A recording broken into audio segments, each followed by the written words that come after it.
This past weekend, everybody was asking, who is Agent Argylle? And the answer is, well, nobody cared. I'm Adam, this is Does It Hold Up? And every Tuesday we take a look at the past weekend's box office to see what the top 10 movies were and dig deep into how they all performed. Let's get started. Number 1 is Argylle, which opened lower than expectations with only 17.4 million.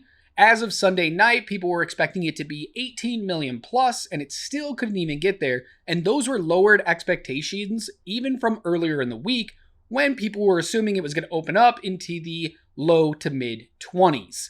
So it doesn't look like Matthew Vaughn had much success with this one, and we're going to take a look at some of his other movies later in the show. In second place is The Chosen Season 4, Episodes 1 through 3. This is a television show that puts out its episodes into theaters before they're available to streaming so people can go experience it on the big screen. This is not the first time this show has done it, and we're going to take a look at some of those episodes also a little later in the show. This one took in 5.9 million over the weekend. It's made 7.3 million so far, as it did open up a little earlier in the week. In third place in its fourth week is The Beekeeper with 5.2 million, a 21% drop. It is inching towards that $50 million mark. In fourth place is Wonka in its 8th week with 4.6 million, a 17% drop, but it has crossed that $200 million mark, so it's doing all right. In fifth place in its 7th week is Migration, which has been in the top 5 movies since its release, which is a rather impressive run. It's made 4.2 million, 14% drop, and it's also crossed the $100 million mark for good. In 6th place is Mean Girls in its 4th week, with a big drop, dropping all the way from the top of the list down to 6th place. It only took in 3.8 million, a 44% drop, 66.2 so far. Week 7 for Anyone But You, and 7th place, with 3.4 million, a 25% drop, 76.2 million is what it's brought in. So I think everybody associated with that movie's feeling pretty good about it. In week 8 is American Fiction with 2.3 million in 8th place. Only an 8% drop for this movie. That's that Oscar bump we were talking about last week. Movies tend to do well once they get nominated for a lot of awards. In 9th place is Poor Things with 2.1 million, only a 26% drop. And Aquaman, The Lost Kingdom falls all the way to 10th place in its 7th week with just under 2 million, a 28% drop. It's crawling. It's pretty much dead in the water, pun intended. 2 movies fell out of the top 10 this past week. After just 1 week, the movie Fighter falls out, and after 9 weeks, Godzilla Minus One falls out. But remember, that one actually fell out weeks ago and came back last week because of that Oscar bump, but does fall out again. We're going to do something new this week and take a look at the top movies of 2024 so far right now instead of at the end of the show. Let's go ahead and take a look at this chart. In first place is still Wonka with just under 68 million. Mean Girls in second place, then Migration, Anyone But You, The Beekeeper, Aquaman 2, Night Swim, The Boys in the Boat in 8th place. The Iron Claw stays in 9th place. The only change on the chart this week is Poor Things jumps into that 10th spot with 17.9 million, which knocks The Color Purple out of the top 10 movies of the year. Okay, so I mentioned earlier that Argylle had a pretty weak opening compared to what expectations were. This is a Matthew Vaughn movie who's a rather successful director. It looked stylish, it looked kind of fun, people were semi-excited for it, but then when the movie came out, it just didn't do that well. We have a review for it on this channel, so if you want to check that out at the end of this video, there'll be a link on the screen. We didn't enjoy it, just giving you a heads up. But I wanted to take a look at Matthew Vaughn's opening weekends because he's done a lot of movies that people absolutely love. But have they always been successful at the box office, and where does Argylle rank among those? So let's take a look at the top 5 openings for any movie directed by Matthew Vaughn. In first place is 2011's X-Men First Class with only 55.1 million. The way people talk about that movie, I thought it opened a hell of a lot higher, but apparently people just kind of grew on it, didn't really go see it that opening weekend. In second place is Kingsman: The Golden Circle from 2017 with 39 million. It just beats out Kingsman: The Secret Service, the first movie from 2014 with 36.2 million. Kick-Ass, a movie I know I loved when I first saw it, and it was actually a really big hit that people were surprised by from all the way back in 2010, but that one only opened to 19.8 million. So Argylle had a chance to jump up in this list, but unfortunately it didn't. It just makes the top 5 with that 17.4 million. But you know what we do here? We can't leave it at that. We have to adjust, and everything changes quite a bit. So when we adjust for inflation, the movies all stay in the same order, but the numbers greatly increased from what they were. So now the disparity between Kick-Ass and Argylle just gets a whole lot bigger. Kick-Ass adjusted for inflation would be 26.4 million. Argylle only with that 17.4. That's a $9 million difference. That doesn't seem like a lot, but when all these movies are opening rather low, most of them under 50 million, 9-10 million, that's a huge difference. So that says a lot about the quality of Argylle. This wasn't a movie that, well, some people didn't like, but word of mouth made it increase over the weekend. This was a movie that I think a lot of people had high expectations for, but because of the negative reviews and the bad word of mouth, it definitely took a big hit. The second place movie from this past weekend was the first 3 episodes of season 4 of the show, The Chosen. And it made me wonder, is it a good idea to put out a TV show, the first couple episodes, before they're going to go to streaming somewhere? Is it a way to make your money back? So I took a look at all of the things that have been released to theaters that have to do with The Chosen. And there were 5 theatrical releases for this TV show. They had 2 specials and 3 episodic releases.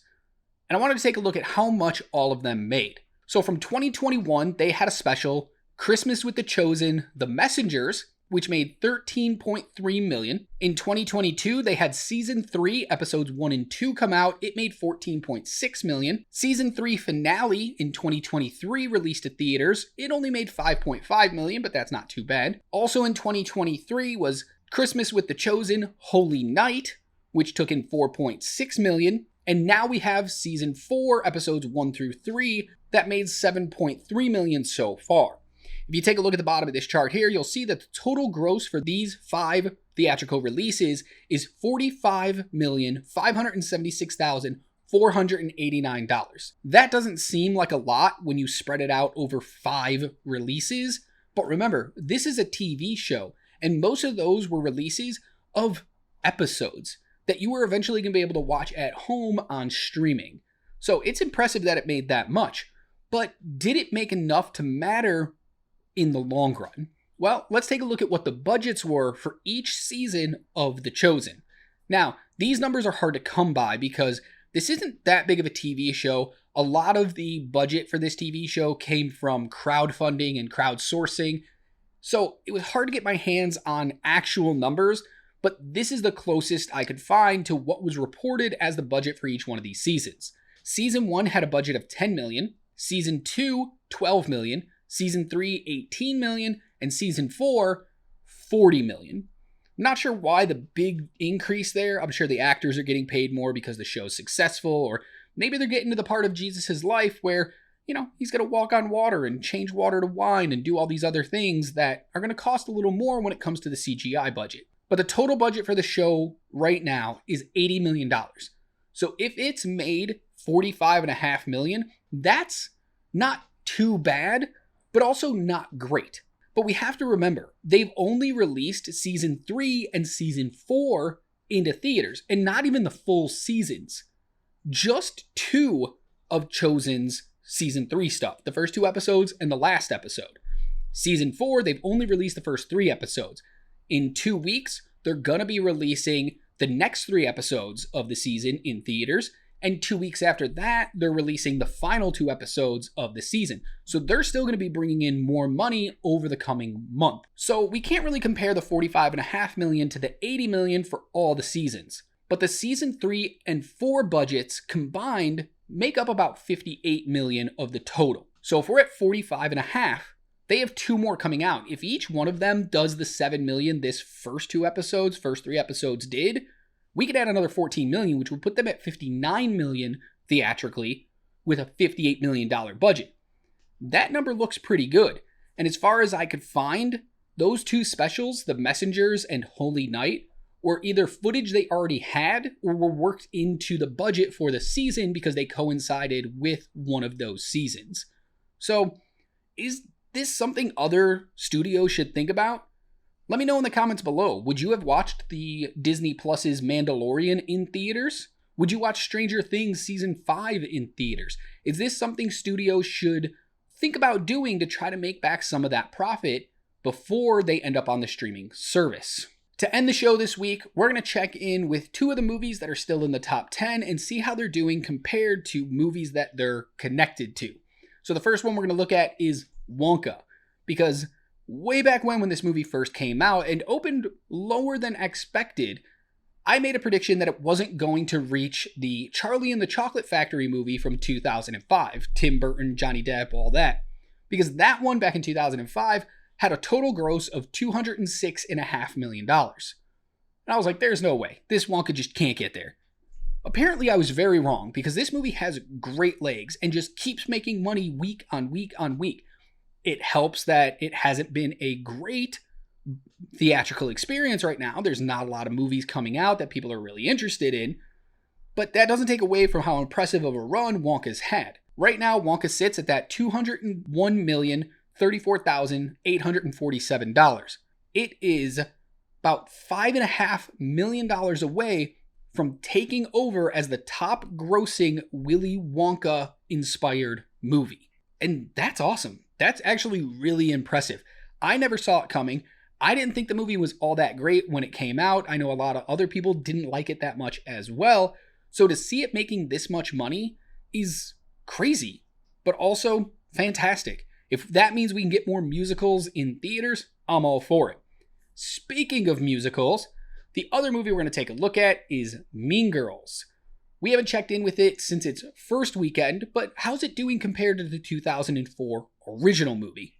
Well, let's look at the chart. In 2004, Mean Girls made $86 million. Mean Girls in 2024 made $66.2 million so far. So it's about $20 million away from making more money than the original Mean Girls. Do I think it's going to get there? No. This is one I'm actually pretty confident about, that it's not going to have the legs. We just saw it drop significantly this week in the top 10 in the order, and I have a feeling it's just going to keep falling farther and farther. I don't think it has another 20 million in it. And then when we adjust for inflation, Mean Girls made $145.9 million back in 2004. The updated version, the musical, I don't think has any way to get there. If I'm saying it's not going to get to 86 million, it's 100% not going to get to 146 million. But I said we would check back in with these when I first put out these charts, and I wanted to check in now because each one of these movies is slowly closing the gap. One of them is most likely going to pass its predecessor. The other one's gonna fall short. But let me know what you think in the comments below. Do you think Mean Girls has the legs to get there? Do you think it's going to pass up 2004's Mean Girls? Do you think Wonka deserves to have that top spot? I want to know. All right, that's it for me this week, checking in on the box office. I'll be back again next week with another video, seeing how this week's movies perform. In the meantime, though, the end of this week, we have a special video coming out all about a challenge that we're doing here on the channel.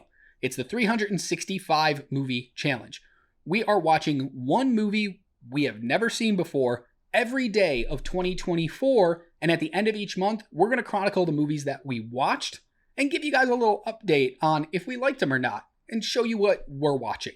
So make sure you subscribe to the channel so you can check that out later this week. And until next time, be good to yourself, be kind to others, and as always, keep watching movies.